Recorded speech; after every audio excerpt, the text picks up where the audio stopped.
Bridie of the Grand Canyon, caged over the Colorado.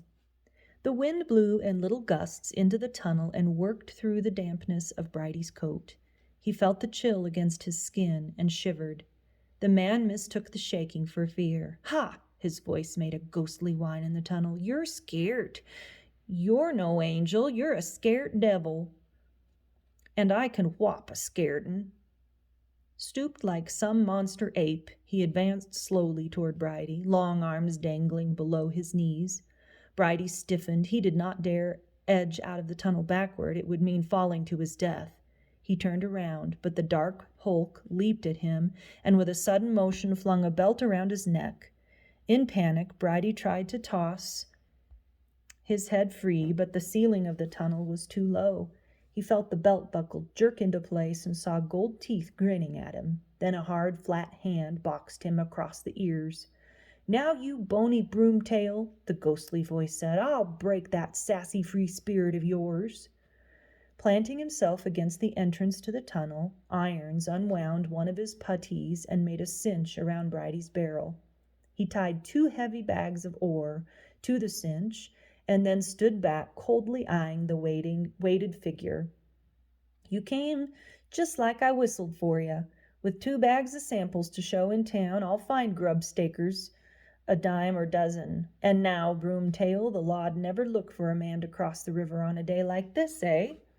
He got behind the burro, pushing. Anxious to get away, Bridie ducked his head and came out of the tunnel onto a narrow sill of rock. Terror caught at him. The river had risen until it nearly reached the sill. The cottonwood ladder had been washed away. He and the man were standing on a ledge that was no more than a scar in the face of the cliff. There was only one way to go.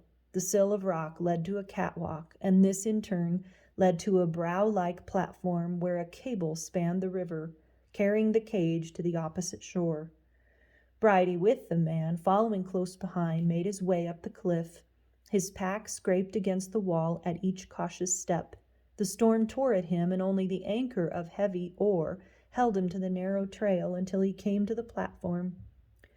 Below him he saw the river heaving boulders from its bed, grinding and crashing them together, and tossing along whole trees with roots upturned like bony arms waving for help.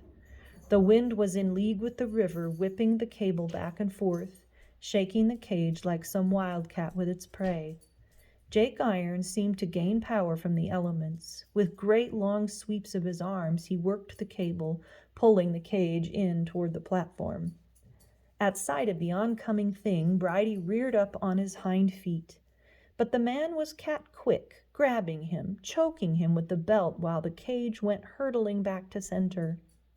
With one vice-like hand on Bridie, he ripped off his shirt and tied it over the burro's head as a blindfold. Then with savage strength, he worked the cable again, bringing the cage back onto the landing. His eye measured the width of the gate, and quickly he took off Bridie's packs and loaded the bags far forward on the floor of the cage. Then he shoved Bridie aboard, let down the slats, and climbed on to work himself and his captive across. As the cage began zooming down the cable, a wild dread seized Bridie. He couldn't see, he couldn't breathe. He flung his head up, grabbing the shirt in his teeth, biting it, ripping it open, and then in a flash he saw he was boxed in a tiny barred prison. The prison was more to be feared than the river. He kicked wildly at the bars, but only a few splintered, and the wind carried them off like matchsticks. There is no knowing how Bridie wheeled around in that tiny space, yet he did, and with a mighty leap he was over the gate.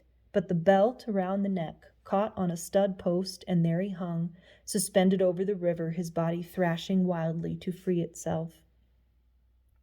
Upon his perch, Jake Irons clung to the framework in desperation, trying to keep from being pitched into the current.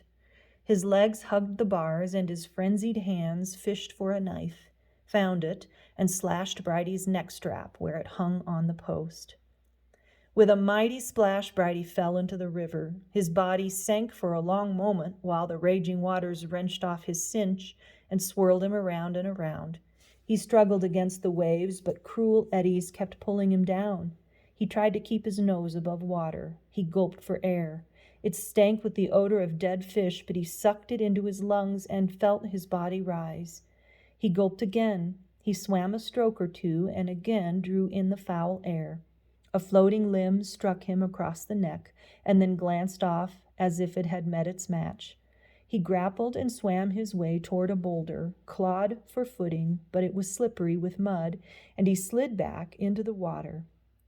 Now the river was driving silt into his coat, weighing him down, and weariness was heavy in him too.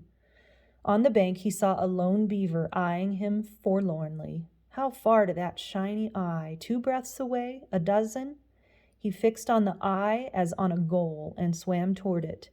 Against the brown flood and the driftwood, wave after wave slapped him down, but his body seemed made of rubber, bouncing up to the surface again.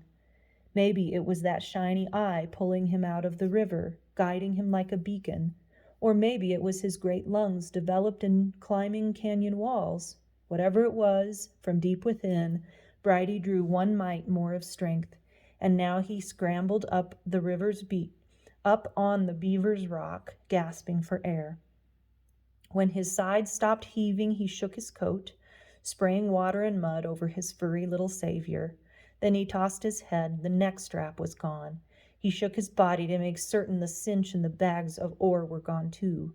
Yes, he was free, and back on his own shore. He showered the beaver again, and sneezed when the little fellow returned the favor.